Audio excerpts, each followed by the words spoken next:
चलो जय श्री राम साथियों, जय डुग्गर जय मां बोली। सभनें थमां पैह्लें सारें गी मतियां नाग पंचमी दियां मुबारखां। ते लाओ बिंद पूजा पाठ करी लैचै। साढ़े ग्रांऽ च एह् जेह्ड़े नाग बिच्चू कंदराई एह् कुलियै पर बनांदे हे, घरै दी कुलियै पर बनांदे हे काली मिट्टी कन्नै।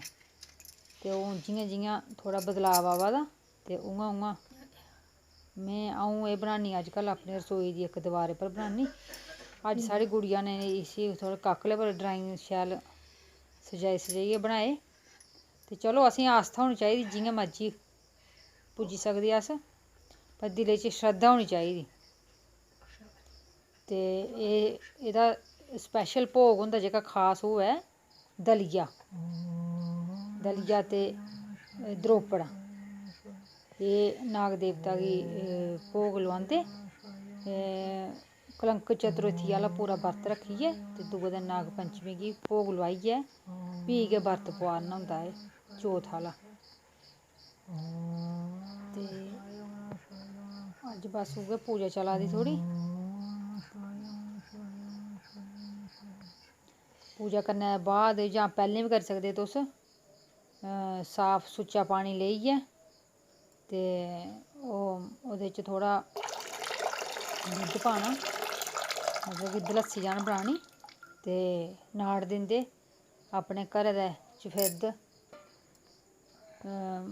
कार जान देनी ते नाग देवता होरें गी मत्था टेकना ते रक्षा करेओ साढ़ी। ते फ्ही उ'नेंगी शैल भोग लोआओ, शैल मत्था टेको, भाई कोई भुल चुक होग ते माफ करेओ। एह् कन्नै कन्नै साढ़ी गुड़िया रानी ने अपने स्हाबै कन्नै बी थोह्ड़ी पूजा अर्चना करने दी कोशिश कीती दी। अपनी कला राहें एह् बर्मी ते एह् बर्मियें गी पानी देने दी दलस्सी देआ दी, ओह् कोशिश कीती इसने दर्शाने दी। दिक्खो तुस बी ते कुड़ियै गी आशीर्वाद देओ। पोस्ट शैल लग्गै तां लाइक शेयर कमेंट करियै सनाएओ बी ते चैनल सब्सक्राइब बी करेओ।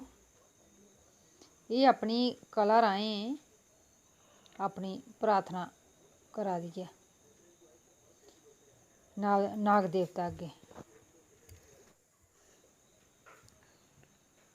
धन्नवाद साथियों, जय डुग्गर जय मां बोली।